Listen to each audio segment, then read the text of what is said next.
حضرت مالک بن دینار فرماتے میں نے 60 حج کیے. ایک حج کے موقع پر میں نے بڑا رش دیکھا, لاکھوں کا اجتماع ہوا. میری باتوں کی سمجھ تو آ رہی ہے نا آپ دوستوں؟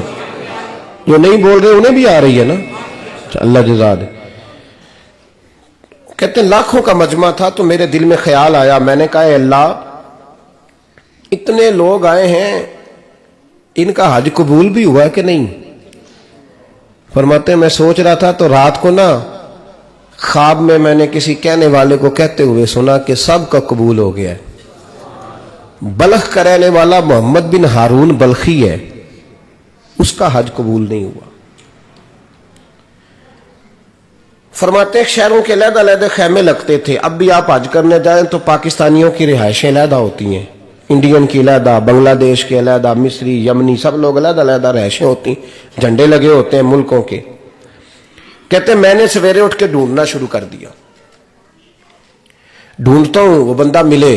کہتے ہیں جہاں بلخ شہر کے لوگ رہتے تھے وہاں چلا گیا تو میں نے لوگوں سے پوچھا تم میں محمد بن ہارون بلخی کون ہے؟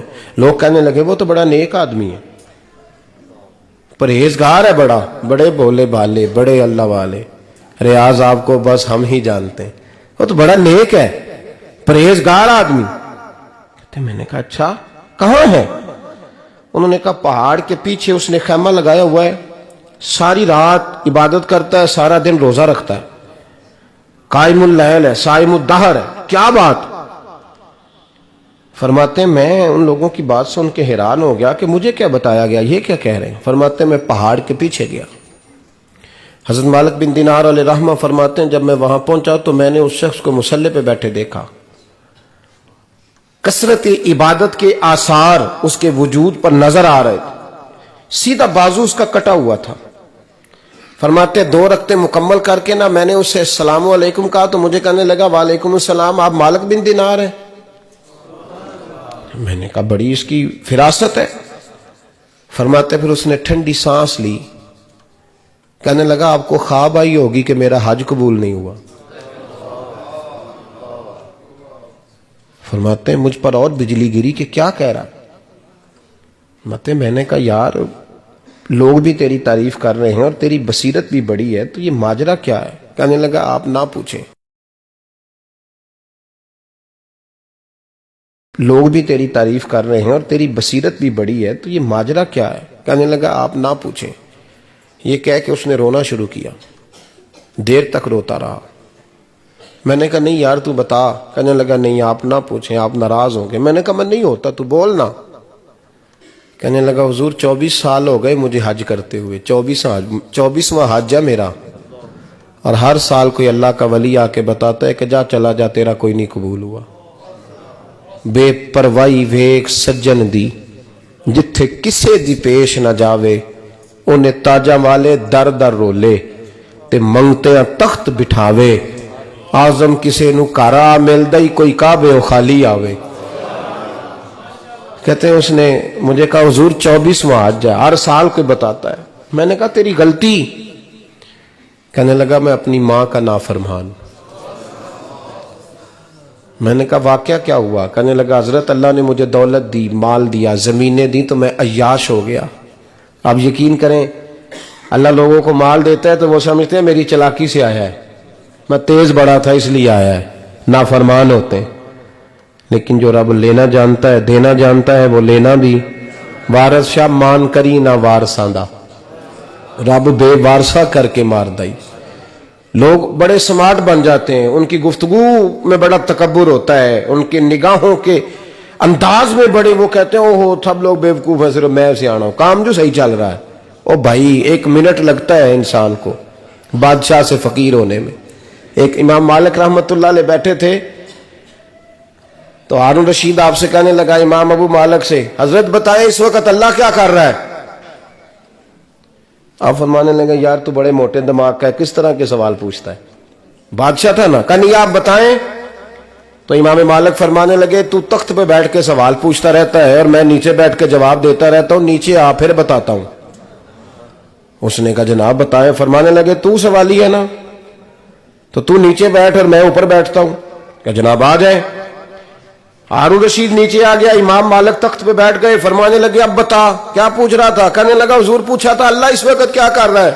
फरमाने लगे रब इस वक्त तुझे समझा रहा है कि इस तख्त पे तकब्बुर न करना, 1 मिनट लगता है मैं तुझे उठा के मालिक को बिठा दिया करता हूं, ये तुझे समझा रहा है, लिहाजा इस समझ पे कायम रहना, तकब्बुर न करना, 1 ही तो मिनट लगता है, ये तुझे समझा रहा है।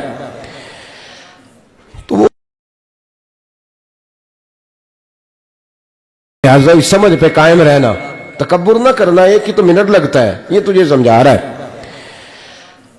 तो वो शख्स कहने लगा मोहम्मद बिन हारून बल्खी इमाम मालिक बिन दिनार से कि हुजूर बड़ी दौलत थी तो मैं अय्याश हो गया था, रमजान का महीना था, अम्मा तंदूर में रोटियां लगा रही थी, मैं शराब पी के घर आ गया।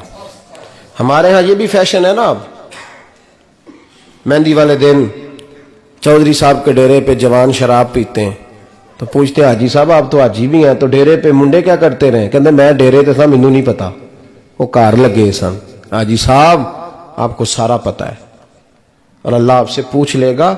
यहां तो कोई आदमी चुप कर जाएगा आपके किलों की वजह से, लेकिन अर्श के मालिक को भी तो जवाब देना है कि नहीं? क्या तरीका है? देखे ना, कोल वाले दिन महफिल और मेहंदी वाले दिन अल्लाह से सिर्फ दुखों का रिश्ता है, रसूलुल्लाह से सिर्फ गमों का रिश्ता है। अगर तूने ढोल ढमक्का शोर शराबा किया है शादी वाले दिन, तो कोल वाले दिन भी बजा, तेरा पता चले, जनाजे पे भी बजा। क्या तमाशा है?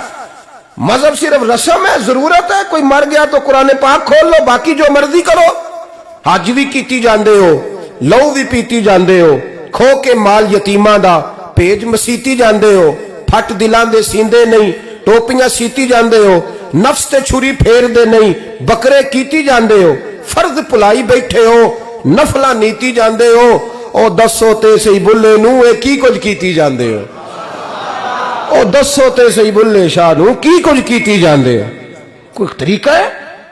कोल शरीफ पे मौलवी साहब तशरीफ लाइएगा, अब्बा जी के कोल है, तो मैं तो कहता हूं बजा ना बैंड बाजे वाला आज भी, तेरा पता चले कि ये दो काम कैसे होते हैं। तू किस तरह 2 कश्तियों का, समझ नहीं आती बात की। मैं तो जाता ही नहीं बैंड बाजे वाली शादी पे, मैं कहता जो तुमको मर्दी पढ़ा लो, ने कहा हमसे नहीं 2 काम होते, अल्लाह रोजी देने वाला है, एक ही करते हैं, 2 रंगी छोड़ के यक रंग हो जा, सरासर मोम हो जा या संग हो जा, मौज करो। हम इस चक्कर में पड़ते ही नहीं, हम वो रास्ता ही छोड़ देते हैं जो हमारी तबीयत के मुताबिक नहीं होता, बस खत्म हो गई बात। इसलिए गौर करें और याद रखें इस बात को। इमाम मालिक बिन दिनार रहमतुल्लाह अलैह फरमाते हैं मुझसे कहने लगा पैसे आए तो मैं अय्याश हो गया, रमजान का महीना था, असर के बाद मेरी अम्मा इफ्तारी की। इमाम मालिक बिन दिनार रहमतुल्लाह अलैह फरमाते हैं मुझसे कहने लगा पैसे आए तो मैं अय्याश हो गया, रमजान का महीना था, असर के बाद मेरी अम्मा इफ्तारी की तैयारी कर रही थी, मैं गया, मैंने कहा शराब पी हुई, अम्मा रोटी दे, तो अम्मा कहने लगी शर्म कर, शर्म कर, रोजा रखा नहीं तो जिन्होंने रखा है उनका तो ख्याल कर। कहते अम्मा की बात का मुझे गुस्सा लगा, मैं कहा करता हूं बदनसीब है वो बेटा जिसका बाप उससे बात करते हुए डरता है कि पता नहीं कहां से बोलेगा। बदनसीब नहीं वो बेटा जिसकी मां उससे बात करते हुए सहम जाती है कि पता नहीं कौन सी बोली बोलेगा। बदनसीब नहीं कि मां बाप भी जिससे खोल के बात न कर सके। हजरत मालिक बिन दिनार से कहने लगा अम्मा ने जब कहा ना शर्म कर, तो मुझे गुस्सा आया, मैंने मां को थप्पड़ मारा और मेरी मां जलते हुए तंदूर में गिरी। लोगों ने मुझे पकड़ के अंदर बंद कर दिया कमरे में, सारी रात मैं शोर सुनता रहा पर नशे में धुत रहा।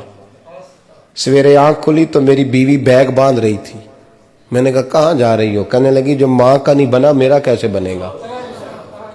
वो मैंने कहा मेरी अम्मा का, वो तो लोगों ने रात को ही दफन कर दी जनाजा पढ़ के। तड़प के कहने लगा मुझे क्यों नहीं बताया?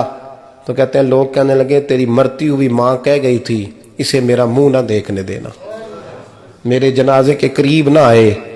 हजरत मालिक बिन दिनार फरमाते हैं जब उसने ये बात सुनाई तो मैंने भी उसके मुंह पे थप्पड़ मारा। मैंने कहा तो इसी काबिल है। कहते हैं वो रोने लगा, हुजूर दुआ करे अल्लाह मुझसे राजी हो जाए। कहने लगा जब मां की इंतकाल की खबर मिली तो मैंने कुल्हाड़ी लेके वो हाथ काट दिया जिससे मां को मारा था।